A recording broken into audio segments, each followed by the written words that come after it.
Okay, welcome back. So now the example we're going to start with here, you're bungee jumping off a cliff or a bridge here that's 100 meters above the ground. Bungee cord 60 meters long. What's the minimum value of K? So the K is, again, the property, the elasticity of that particular cord. What's the minimum value that would enable you to go bungee jumping? So let's assume you're 60 kilograms and 1.5 meters in height. So I'm going to start with a free body diagram for a second here.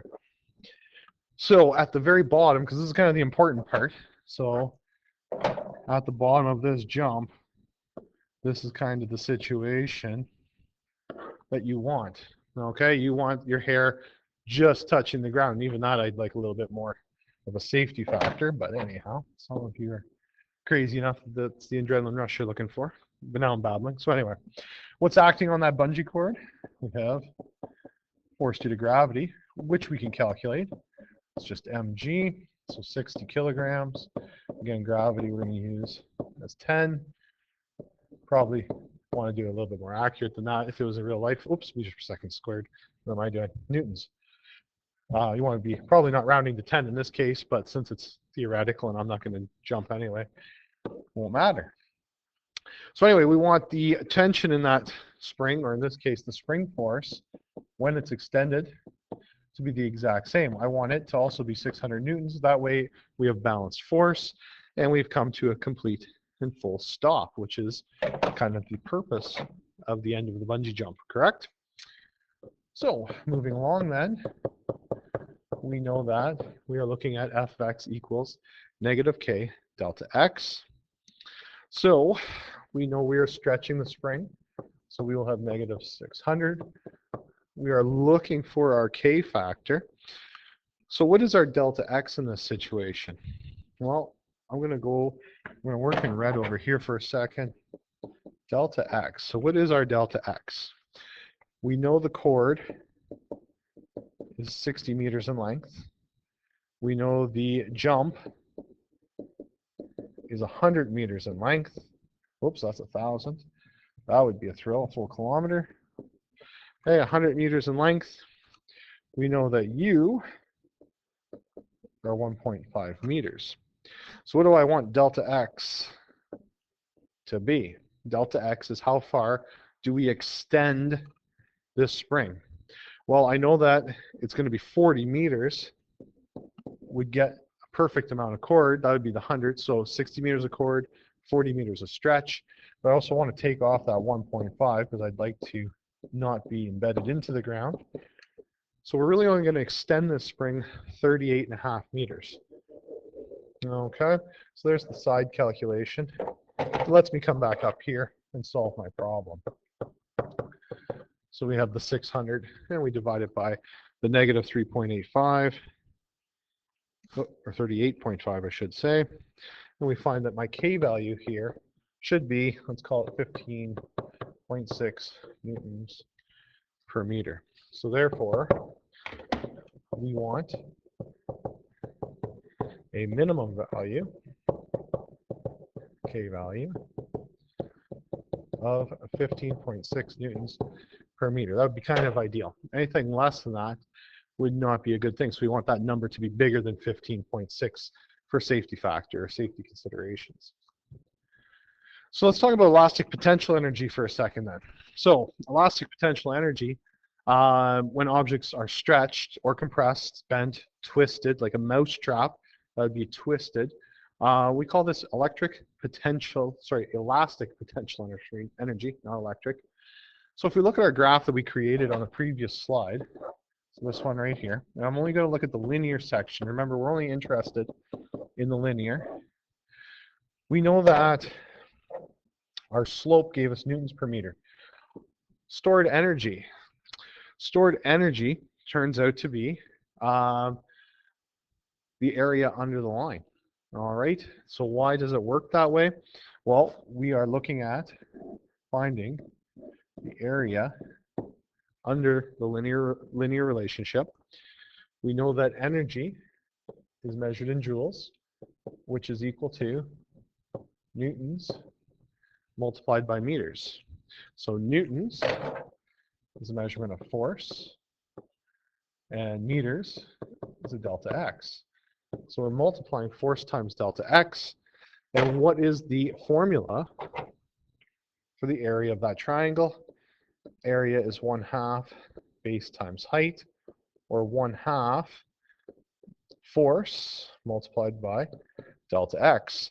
There is the component that gives us our area, or that multiplication. So returning back up here, we know that our area is equal to 1/2 force delta x. Cleaning that up a little bit here, we can replace that elastic force. So off to the side here, we know that f of x is equal to negative k delta x. So I'm going to transfer, this is now elastic energy. 1/2, that f of x is going to get replaced with negative k delta x multiplied by delta x. So I got rid of the force expression in there. And our final formula, negative 1/2, excuse me, k delta x squared. So there is our formula for elastic energy, negative 1/2 k delta x squared. That will calculate for a linear relationship, and that's all we're really doing. We're not going to do the inelastic. We're only doing the linear region. That is the energy that's stored in an elastic device such that it's only extended to so that it'll return to its natural state, so in that elastic region. So final example. An apple, mass 1 kilogram, is attached to a vertical spring with a force constant of 9.6. So I know mass of object is 1 kilo. I know my K is 9.6 newtons for every meter. The apple is held so that the spring is at equilibrium position. So what's happened is that we've started with the spring at its equilibrium. So we're holding it in that position. And then released allowed to fall. So now we let go of it, and the spring is going to extend outward because of the apple, the force the apple is applying here. Neglecting the mass of the spring, so we're not going to worry about that. How much elastic potential energy is stored in the spring when the apple has fallen 11 centimeters? So for A part, elastic energy is equal to negative 1/2 k delta x squared. So negative 1/2, 9.6, and that 11 centimeters does need to be converted to a measurement of meters, and we get 0.058 joules of energy, and it would be negative. So therefore, E is negative 0.058 joules due to apple. All right, so there's A part. What is the speed of the apple when it has fallen 11 centimeters? So now we're looking for basically a velocity is our unknown. So we need to find that velocity. So how do we go about doing that? In order to do this, we need to do an energy analysis here.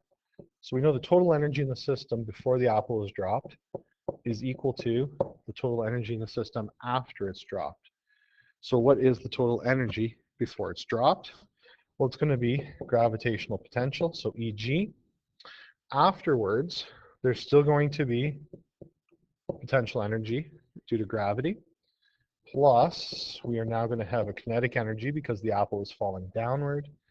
And finally, we're going to have an elastic energy involved as well.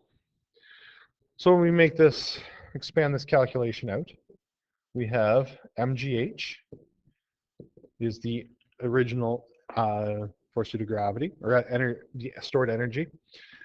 The new one will be mg, and now my height has decreased by 0.11.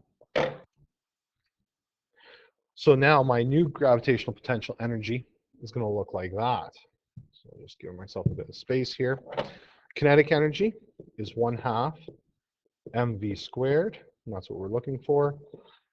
And our energy due to the stretch is going to be plus our elastic energy, negative 0.058. So there is the formula we need to solve for. All right, so if we expand this out, mass is 1, gravity is 10, H, 1, 10, and we're going to have H minus 0.11 plus 1/2 V squared minus 0.058. So just extending that down. So I end up with 10H equals, I have to get rid of this bracket here. So I'm going to have to distribute that value into the brackets. So I will have 10H minus 1.1 plus 1/2 V squared minus 0.058. Well, if we subtract 10H from both sides, we see that it disappears altogether. I'm going to add 1.1 to both sides and add 0.058 to both sides to isolate the V term. So that means I would have, oops, I guess I should make sure I draw that, whatever I do to one side, do to the other. So that means on the left side of the equation, I will have 1.158 equals 1/2 V squared. Now I'm just calculating that V term, so 1.158 times 2. So I got 2.316 is equal to V squared. Take the square root of my answer. And I find that the answer, my velocity, is 1.5 meters per second down. So therefore, the velocity of Apple is 1.5 meters per second downward. So there we go. So what seems to be a simple question when you start into it turns out to be a very complicated, well, I shouldn't say very complicated, but there's more to it than you initially think. So there we are. What I want you to do, here's the assigned homework for this section. Again, there's only 9 questions to work through, but they do take a little bit of time. And if you do have questions as you go through, it's important to make sure you ask as they arise. I will be there when you need me, when you call, so make sure you ask when you need it. So anyhow, we'll see you in class tomorrow, and good luck.